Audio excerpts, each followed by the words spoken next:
Welcome to Betrayal Trauma Recovery, BTR.org. I'm Anne. I'm sure you remember what it was like when you were searching for help, maybe for your husband, hoping to find the right program or therapist. That's why I started podcasting. I supported my husband through 7 years of pornography addiction recovery, and not one therapist during that time told me I was experiencing emotional and psychological abuse and sexual coercion. I didn't want any other woman on the planet to be in the dark. If you're like the majority of my listeners, you're experiencing the type of abuse that's invisible and difficult to wrap your head around.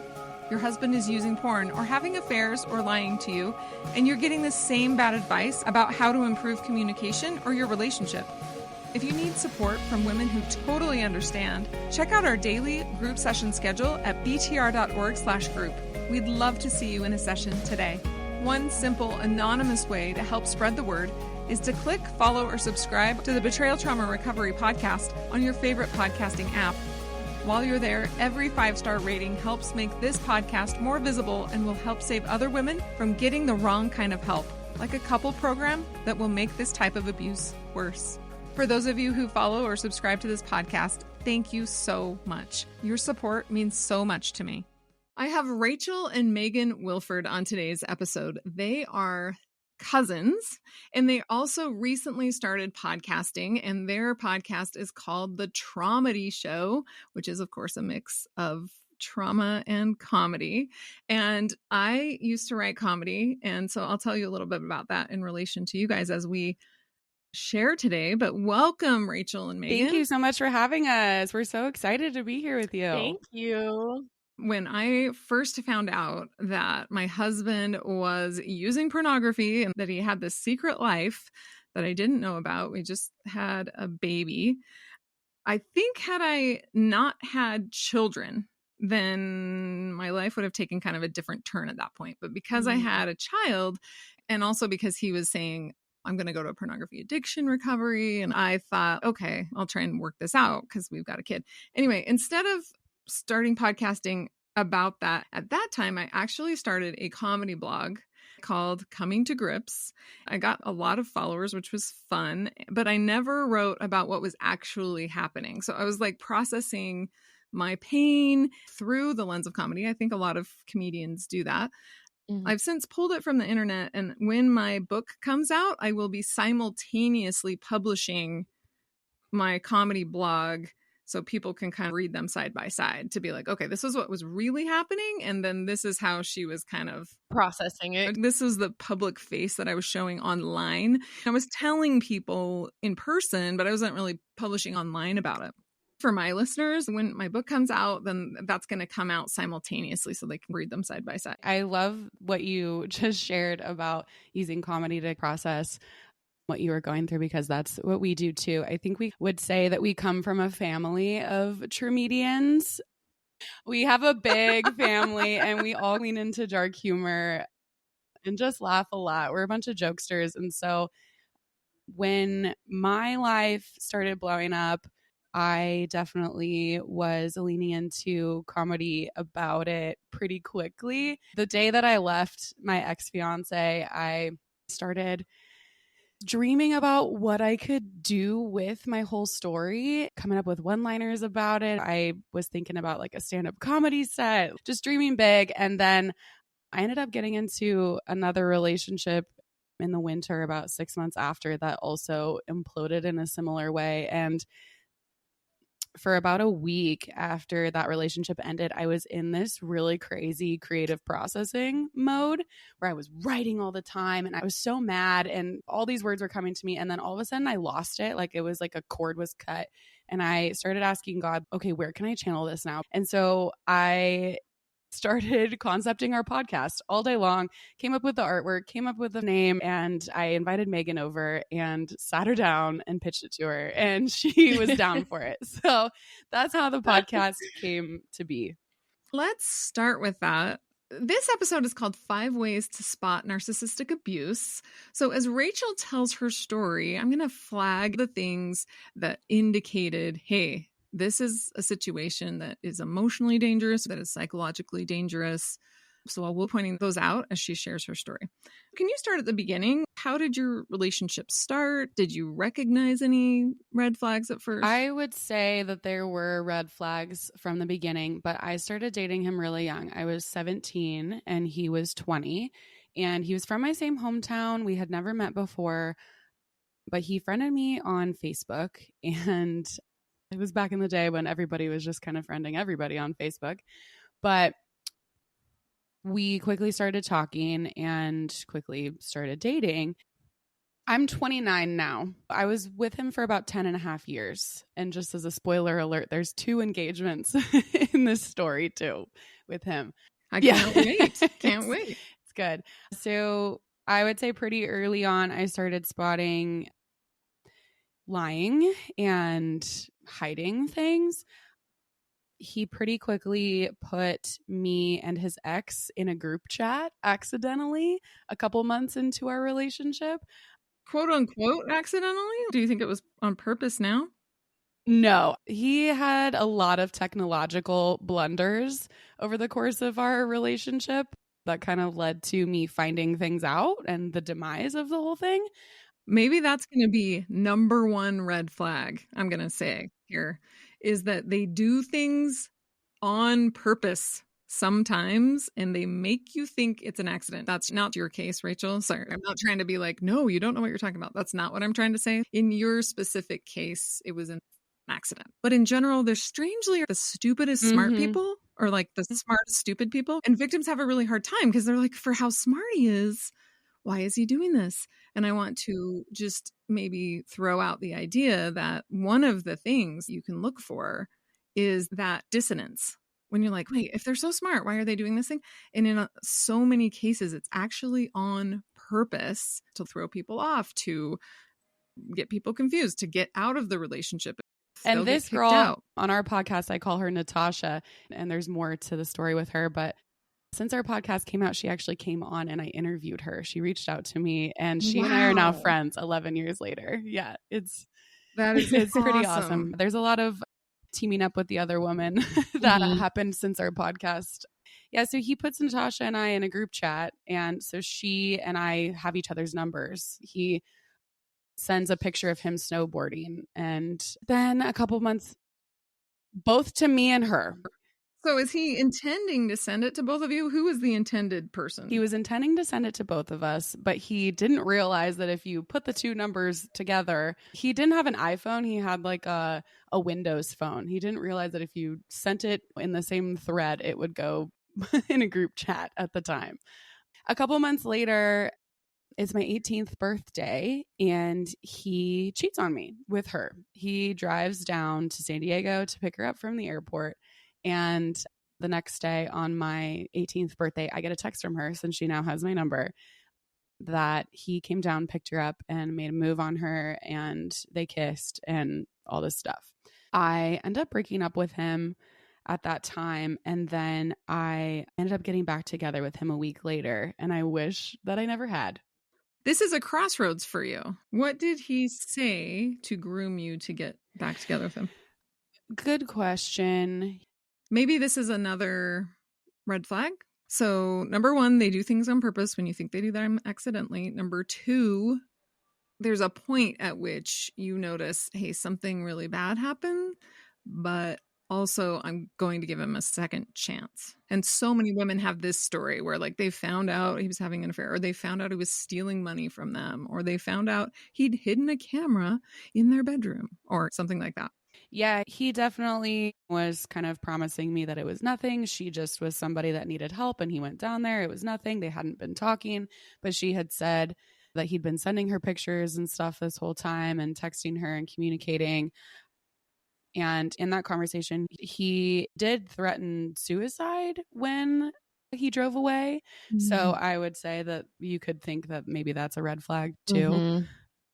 So over the course of a week, I took some time apart, and then I decided to give him another chance. You know, and this was 11 years ago now, so I don't totally remember all the details of that decision. Mm-hmm. I went off to college the next year as my freshman year of college, and I went to Northern Arizona University for a year. So we were long distance. And then something happened to me while I was there that I, haven't shared publicly, but it bonded him and I in a way that also then made it hard for me to leave for a long time.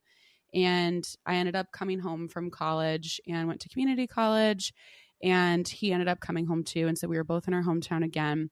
I was working a job at Starbucks. I was going to school. I had an internship. I was very busy. Then I found out about a virtual affair he was having with an old friend of mine. I started noticing some suspicious behavior online. An old friend of yours? An old friend of mine, yes. But not an old friend of his? No, an old friend of mine. Yep. And I'm guessing he met her the same way he met you, through social media? Yes. He told me that he met her because she worked at a restaurant in town. He went to pick up food, and that was the first time that he met her. But he friended her on Facebook and Instagram, and I started fishing around for information because I ran into her on campus one time because she went to the same community college at the time, and her behavior was super weird. I was noticing weird online behavior, and so I went searching and found messages between the two of them. And that was devastating and embarrassing and a lot of shame for me, especially because it was somebody from my life that I had known, and we knew a lot of mutual people, and I felt a lot of shame about that. But I felt really stuck and like I couldn't leave. Were you living together? We were not living together, no. It's his fault that you yes. felt stuck.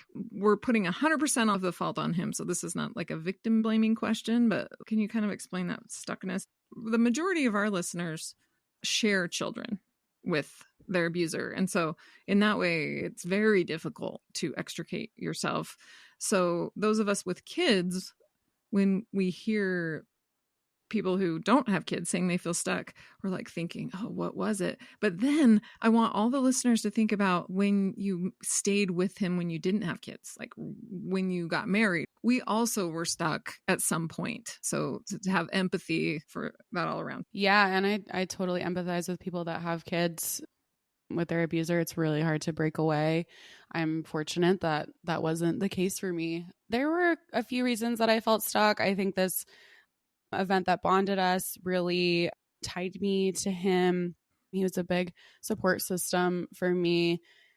I considered him my best friend. I think I really isolated myself during this time of my life and kind of removed myself from friendships because of this abuse cycle that was going on with him and because of this shame spiral that I was in from his infidelities. And so he was kind of my person at this time. And also there was this sense of I just moved home with this person. We were kind of like starting this new chapter and journey together back home. And so I kind of was like, I don't want it to all be for nothing that I just left school and changed paths. I put a lot of the blame on myself because I had been depressed because of what had happened my freshman year of college. And I think he kind of put some blame on me too at the time of, well, you weren't giving me enough attention and whatever. And so this becomes a pattern for the next 8 years of our relationship. This becomes a pattern of I need to work on myself so that I can be better and he won't do these things. This kind of is when I think this starts. But it's my fault. And if I were acting differently, he would not be acting this way. Yeah. So a couple years goes by and we get engaged the first time on a family trip to Machu Picchu, actually, of all places. He comes and he proposes to me on New Year's Day.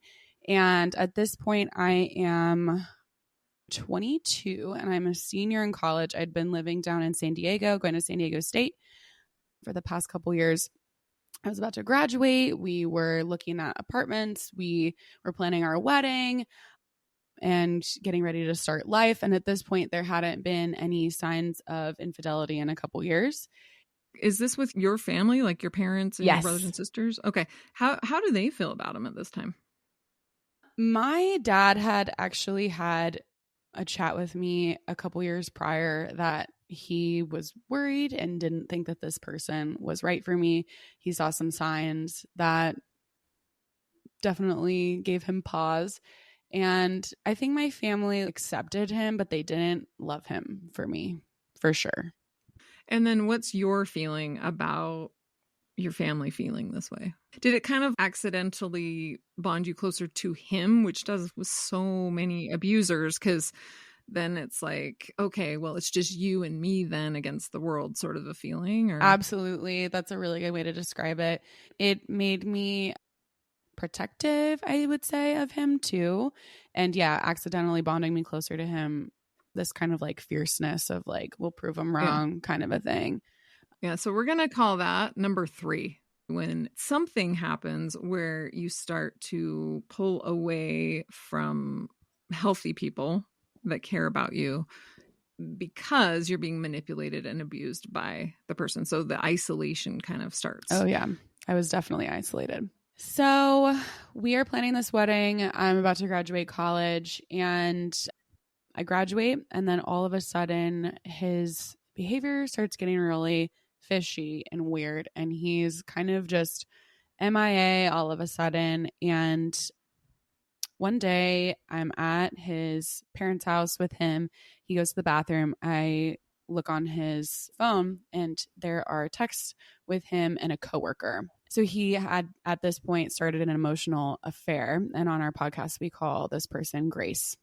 And I am distraught. We are at this point like 4 months away from our wedding, and we start going to couples counseling and all sorts of things. And I'm trying to make it work. I'm trying to hold together this image for my family and friends that nothing's wrong. And ultimately it blows up and we call off our wedding, but I tell no one the real reason why. When you started going to couple therapy with an abuser, which we never ever recommend, but because you don't know it's abuse, did the therapist help you realize this person is an abuser? No, it made it so much worse. I think we only went to a few sessions before we really just kind of broke away from each other for a bit. She was treating it like premarital counseling. An issue would come up in this session and we would kind of blow up about it. And then we would leave because the time was up, and then we would try to kind of resolve it ourselves afterwards, and it would just make it so much worse. And it just was this big snowball effect of just things getting worse and worse and worse and worse. And definitely the couples therapy exacerbated it for sure. And it always does with abuse. So it's never, ever, ever recommended. But most couple therapists don't know about it. If someone's not coming in saying, I'm being abused, then the couple therapist doesn't hear that and they don't help the victim identify it. And if they did, they would have to stop being their therapist. They have an invested interest in not identifying the abuse, a monetary interest. I'm like, don't ever go to couple therapy. If your relationship is so bad that you need couple therapy, I'm like, 99% of the time there's an abuse issue and you shouldn't be going to couple therapy anyway, is my opinion about couple therapy now. It's like, oh, it's tough. There's twice that we go to couples therapy and it ends up helping our relationship blow up, which is what needed to happen for me personally. But yeah, so we break up. I tell no one the real reason why. I take all the blame because he was telling me at this time that I was selfish and I wasn't giving him what he needed. And he was questioning if we should get married. And so I took the fall and told literally not a single person about his emotional affair with Grace at this time. I got away from him for about a month. And then one day he comes knocking back on my door and it started the whole process over again. I'm a writer. I'm a big journaler.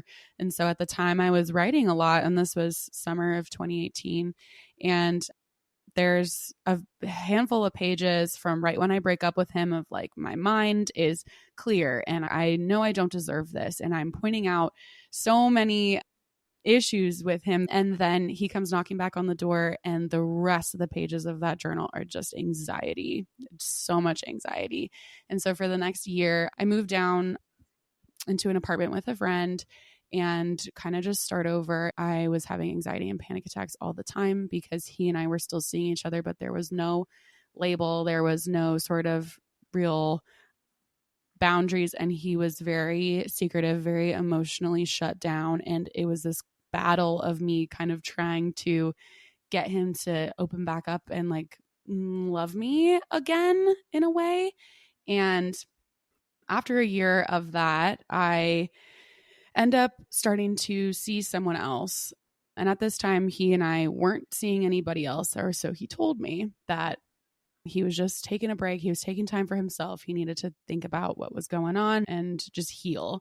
And I was doing the same thing. But then I met somebody. And so I asked for permission and I kind of start seeing this other person. You ask him for permission? Yes, I do. I ask him if it's okay if I pursue something with this other man that I met. And he's like, it's fine, even though you had no defined relationship, really. Yes. Are you kind of just friends at the time? Are you kissing him? Are you? Yeah, we were still like being physical. We were still going to dinner. It was acting like we were in a relationship, but a lot of the kind of emotional connection was removed on his part at that time. And I couldn't really figure out why. How often were you seeing him? At least once a week. Okay. Once a week, but you're not really serious. Mm-hmm. So it was a lot of anxiety for me. Do you want it to be more serious? Yes. Yes, I do. I want to figure it out. I'm dealing with the shame of my failed engagement and calling off the wedding. And I had this whole picture for my life and I felt like this was my person and we just needed to figure this out and work through it.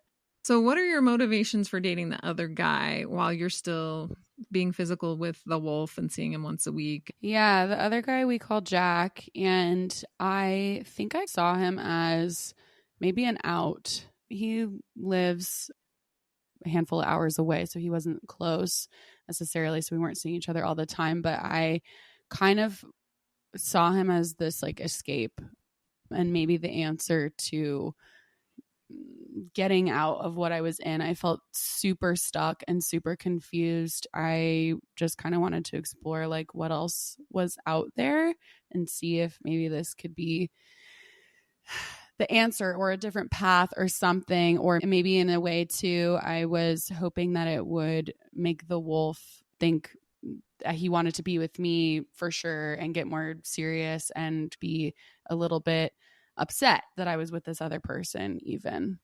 The motivation's like twofold. It's maybe an escape, but maybe this will like be the light bulb that he needs to realize how amazing that I am. So many women don't realize that there's this awesome option. And it's because we haven't been taught that, especially women of faith who've grown up. When are you going to get married? Right. Asking you about who you're dating. That there's this other awesome option, which is not dating anyone. You really don't need someone else as an escape plan or something, but we don't think of that in the moment. We can just be alone and it's fine. Really? Since my divorce, I've been single for 10 years and I was single for 10 years until I married my husband. So I'm almost 47. I got married at 30. So 10 years till I'm 30, then he gets arrested. You guys don't know my story, but you'll find out when you interview me for your podcast. So at 37 to 47, I've also been single. So for that 27 years since I've been 20, I've only been married for 7 of those years. And now I'm proudly, happily single and not dating anyone. And it's great for me. Like, I love it. That. We need more examples of that. Of we don't actually need to be in a relationship to be exactly. So that feeling of like, maybe this is my out, I think is how so many victims feel, but it's also really dangerous because it often sets you up, which I'm guessing we're going to hear in a little bit, for another abusive relationship sometimes when we think we need a man for anything, really. It's a little dangerous. I was 24, and I think what you said about growing up as a woman of faith, yeah, you are taught that finding a husband is the end all be all, and you're in your early 20s and that's the time to do it. And so I kind of was like, I need to just grab all these pieces and make them fit. Like, I don't want to start over. This is how it's supposed to be. This is the person I am supposed to marry. We're just hitting a bump in the road or whatever. I started dating this other person a little bit and seeing him. And after a few months, he was dating around, but he starts having a serious girlfriend where he lives. And so that was kind of over. And the wolf at that point jumps in and is like, okay, let's be a little more serious here. And this is around COVID. So early COVID time, we start getting more serious and we start integrating back into each other's families and friends. And that was a big deal. And so for the next couple of years, I really thought that he and I had worked through our things and we had come back together in a way that I thought was healthy. And fast forward a little bit, we get engaged again in November 2022. And this is definitely where things start getting very dicey because I didn't realize that he had been living a double life for about 4 years. At this point, I am 27 and he is 30. And we pretty quickly start planning our second wedding. We buy a house in February 2023, in which I pay for 80% of it and he pays for 20% of it because I have more of the stable and successful career than he does. And this was a big point of contention, our whole relationship. Two, I really wanted him to pick up another thing because we live in Southern California. It's expensive to live here. And he kind of tried some things, but at the end of the day was kind of a quitter. And he lived at his parents' house for this whole time. And so it kind of allowed him to not be super ambitious in this way. And I was always kind of trying to push him and motivate him because I am a self-starter. Was he future faking you? Like, oh, I've got this thing going on and I'm going to be doing this. Yeah, I think he would definitely do that sometimes where like, oh, I can't say what he does for work, but he would be like, come fall, I'm going to be doing something different. I'm not going to be doing this anymore. Like he would kind of come up with these promises and these plans and they would, never come to fruition. Come to fruition. Okay, I'm going to call that number 4 then. Future faking. Hey, we're going to do this thing. We're going to go on this trip. And then to actually get that thing done, either they never do it or you have to be part of that. Yeah. You have to be the one that's like, okay, you know that cruise that you promised me 6 years ago?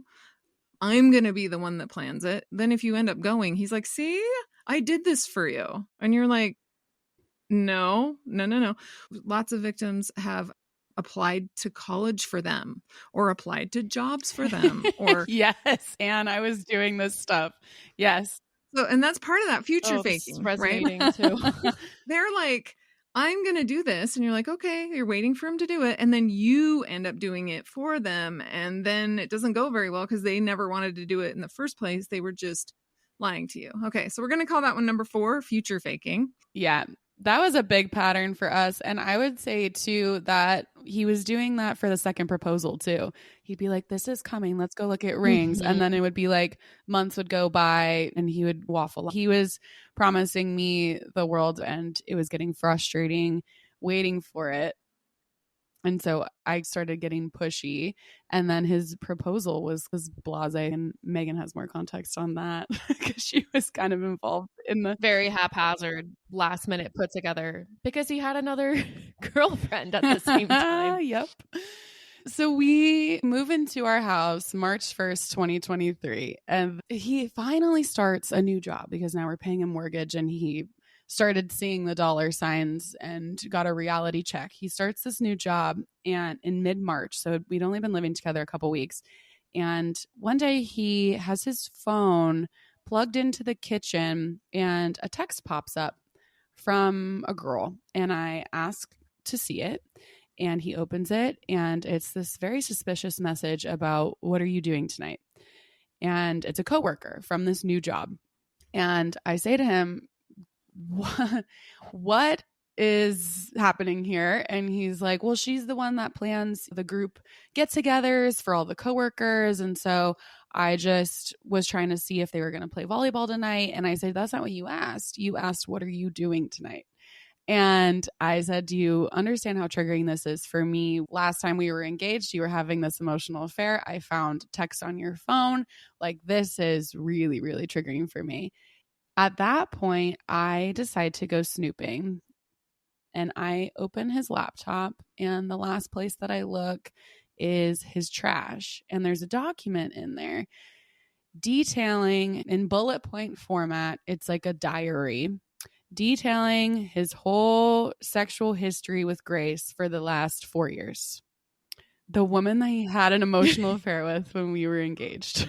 What? Do you know why? I think there were a couple reasons why. I think it was like a fetishized thing for him. He would go and like look back on, even think his own like erotic novel that he wrote himself. Yes, I think so. He was trying to convince me that none of it was true, but there are weird details in there that were confirming that it was. So I find this document, I call him, he's gone to his next job, and he comes home, and we sit down on the bed, and he has a panic attack, and he is trying to convince me that none of what he wrote is true. He made it all up as a fantasy to help him cope with me dating Jack years ago. He made it all up. Was this a fake panic attack? Yes, I definitely believe so. Mhm. I'm like, looking back. At the time, it feels like it's an accident, quote Yes. unquote, but they're doing it on purpose, which was our number one thing. He's acting like he's having a panic attack. My ex would say like, I'm feeling so much shame. At first I was like, oh, I feel bad for you. And later I was like, so what? Exactly. So he has this panic attack. He's trying to convince me none of these things that he wrote are true. And then he says these words to me. It's a direct quote, which comes back into play later. And this is mid-April. And so he says to me, I would never touch another woman with my dick. That is what he says to me. So for a week, I am trying to believe these words that he's telling me. He's telling me every single day, none of that's true. The next day he goes to work after this event happened, and I'm at home having panic attacks. I work from home, and he is texting me that I'm safe, that I can trust him, that he would never hurt me. Anytime that he hurts me, it hurts him, and all these things. And so for a week, I'm trying to believe him, and my body is physically rejecting his lies. I physically cannot do it. And on the 7th day, after I have the gnarliest panic attack I've ever had, I say to him, I'm going to be contacting her. She had also blocked me on social media too. And that didn't make sense to me either. If nothing had happened between them, why would she go through the trouble of blocking me? And so I told him, I'm going to be contacting her because I cannot believe what you're saying. I physically cannot believe you. And so at this point, he tells me, okay, I'm going to come clean. We did have a relationship for a couple years, and it ended during COVID. And when you and I started dating again, and he tells me this made up timeline, and I am devastated because obviously that's still been a lie. The whole time we were still seeing each other, and he was seeing her at the same time and lying about it. And so I am devastated. I'm not eating. I'm not sleeping. And I still say to him, that's still cheating. The timeline that he made up, he thought it was safe, but it wasn't. It was overlapping. And I say, okay, you know what? It was years ago. I'm going to choose to forgive you and move past this.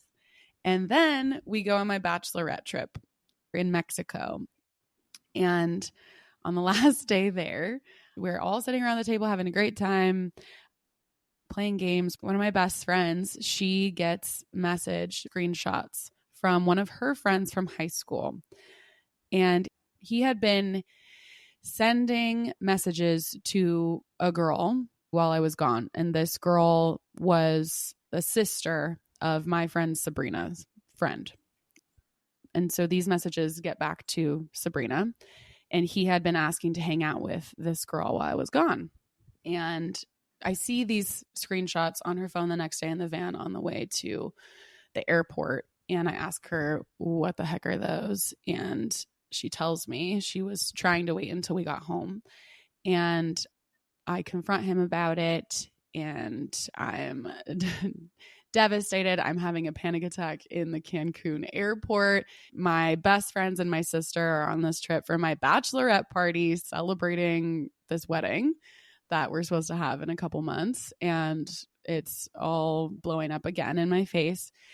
And now everybody that I love essentially is involved and knows. And so I'm deep, deep, deep in shame here. And he's telling me he just wanted to hang out with her as a friend. She's a friend from high school, and all his friends were busy. And I get home, and what starts happening is I start figuring out how to out manipulate him and how to essentially coerce him into giving me more information.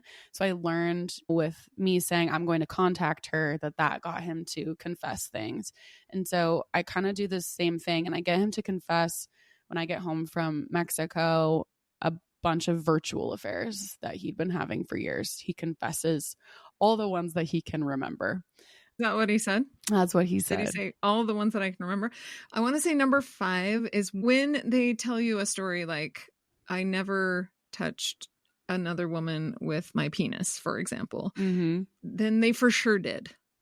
Yeah. They for sure did that thing. So if they give you a strange detail, that is a sign that they're lying, because for some reason, they think if I lie specifically about the specific thing, that's going to cover it up, rather than realizing it's like a dead giveaway. Yeah. So I 100% did not hang out with her at that restaurant on Wednesday. If they're giving you specific details, then you can be like, okay, well, now I totally know that he for sure hung out with her at that restaurant on Wednesday. Like, you wouldn't even think to lie about something like that unless it had happened. That's what I'm trying to say. Like, the details are not things that you think of lying about if they didn't happen. Does that make sense? Yeah.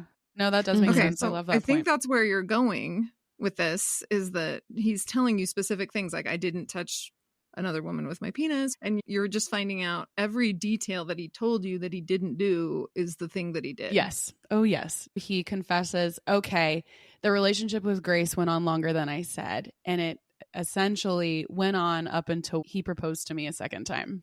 So, and he was trying to decide between you and her. Yeah. Did Grace know about you? Grace knew that I existed, and I still haven't talked to her yet, and I would love to, but she was blindsided too. She didn't know that he and I were back together. So he was puppet mastering us both. At this point, I am a shell of myself. I'm a shell of myself. My friends are distraught. My sister is a mess, and I've asked her not to say anything to my parents. I'm in this deep trying to keep everything together all over again mode, almost exactly 5 years later to the day.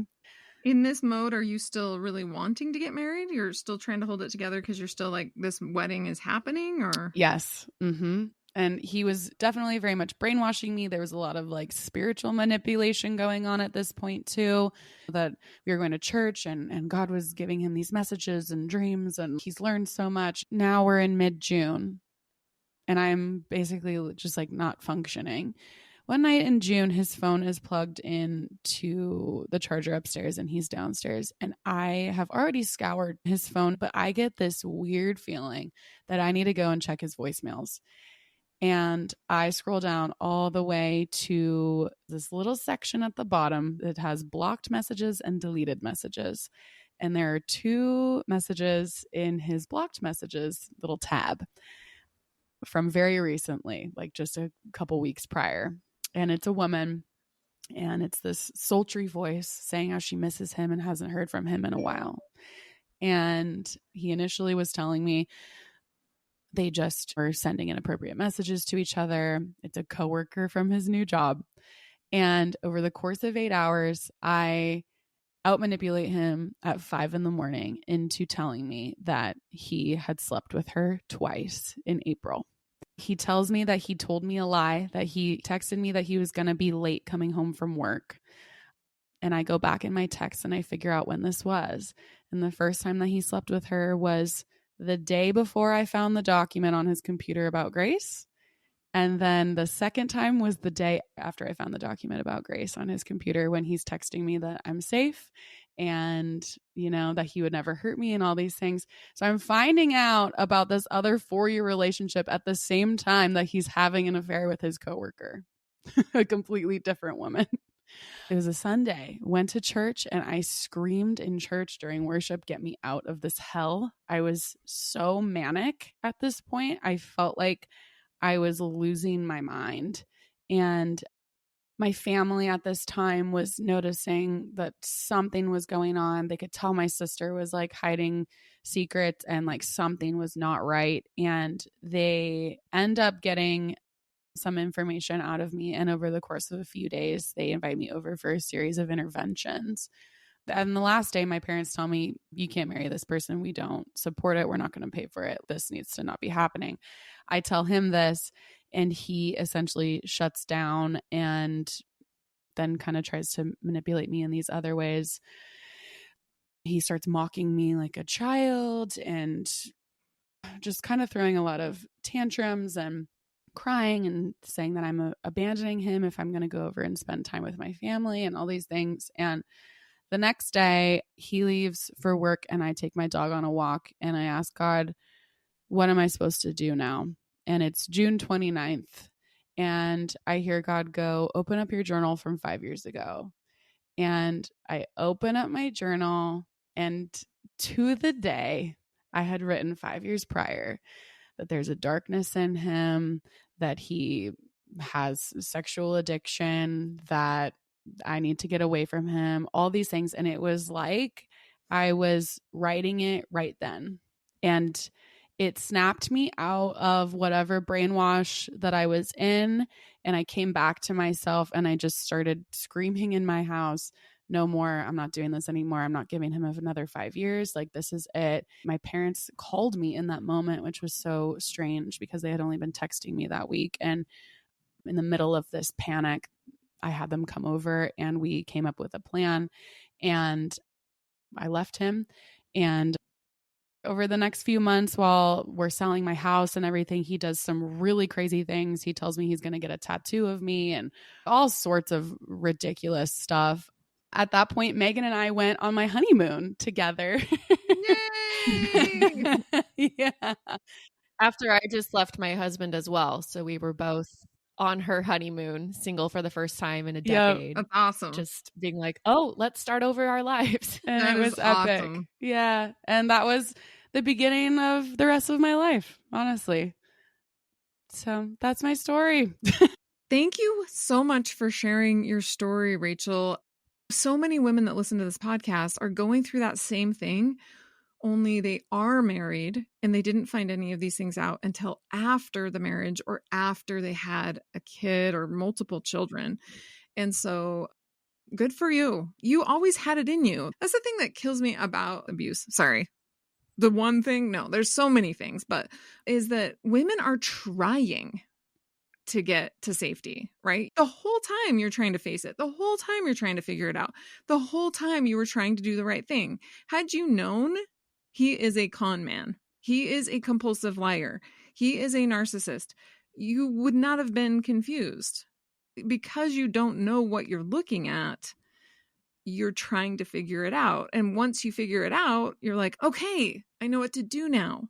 But they love to keep you in the dark. And that's what is so infuriating, is they are keeping you in the dark on purpose to exploit you for whatever they're exploiting you for. Your emotions, sex, some people, it's money.